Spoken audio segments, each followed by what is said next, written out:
Hey everybody, I'm Richard Krause, and welcome to It's 5 o'clock Somewhere.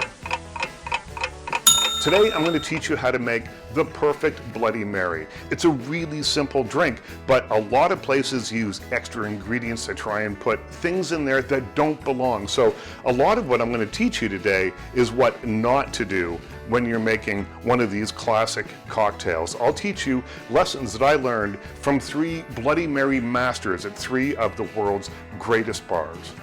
First of all we have to do is get the ingredients together, and it's a really simple list. Have a look.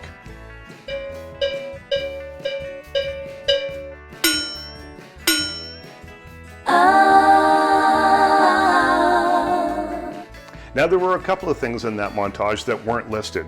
First of all, the vodka. You can use kind of any vodka that you want to use. We've got Grey Goose here, there's some Tito's here. I prefer using the mystery vodka from my mystery decanter here. I refill this with just kind of lower end, cheaper vodka, perfect for Bloody Marys because you want that real kind of alcohol bite to come through. We also need ice. So we've got a lot of ice here. I prefer giant cubes. And there was a time when I bartended, and I bartended for a very long time, that I could pour an ounce or an ounce and a half or an ounce and a quarter by eye. I can't do that anymore. So around the house, we've got all these things. We've got these little measuring containers, which I don't know even why we never use them. I don't know why we have these. We have this one, this giant little beauty here that I call Mr. Saturday Night, because we only ever use it on Saturday nights because we don't have to be up early on Sunday. This is the one to use though. This is a 2.5 ounce shot glass. I usually only go up to about 2 ounces on it, but it's a perfect Bloody Mary making glass because you want the Bloody Mary to be about half and half. Half vodka, half tomato juice with some other great stuff in it. And then there's one other key ingredient that you have to keep in mind, and that's the glass. You can try something like this. Or maybe like this. Maybe this one would work. I don't like any of those. As cool as all those mugs were, this is the glass that I think makes for a perfect Bloody Mary vessel. From the bar to my mouth, this is it right here. So, it's simple. Don't worry about celery salt. That's a Bloody Caesar thing. You can put salt around the rim. I don't like that. I think the tomato juice is probably salty enough already. You don't need any embellishments for this thing. To review, we have our glass. The next thing you do, put some ice in the glass. I don't like a lot of ice in my drinks. I don't want crushed ice up to the rim and then you put the drink in. I like one fairly large cube right in the glass.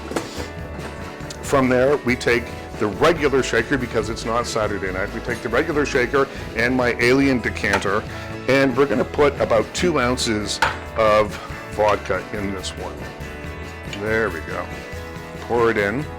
Now, this is a trick that I learned from the bartender at the place where they say, legend has it, that the Bloody Mary was invented. That's Harry's New York bar in Paris. And being a Bloody Mary aficionado, I went and checked this place out.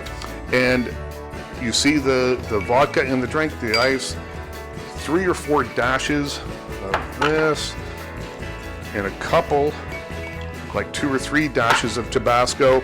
And the thing about the Tabasco and the spices in this is that you don't want to put too much in. This is not a chicken wing eating contest, a hot chicken wing eating contest. You don't have to prove your manhood here. We are simply trying to make a flavorful cocktail that will be delicious and enjoyable, not so hot that you can't even drink it.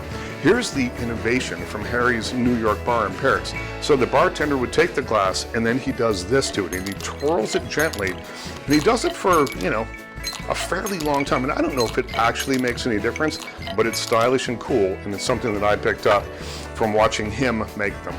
So now it's time for the tomato juice. I use Heinz tomato juice because that's what's easily available to me. And I also buy it in these little containers because I'm not normally going to have 25 of these in a sitting, and you don't want to have that big thing of tomato juice sitting around in the fridge. So these small party-sized ones are perfect for this. You take it, you fill it up, and that's about half and half, vodka and tomato juice. Now from Musso and Frank's, the oldest bar in Hollywood, I learned this trick. You take a bar spoon, and this is Manny, the bartender that's worked there for so long that he once served a drink to James Dean. He taught me that it's really important to give it a good stir, to aerate it a little bit, and get that ice cube down there and make sure that it's cold all the way down. So you've got that going, and lemon.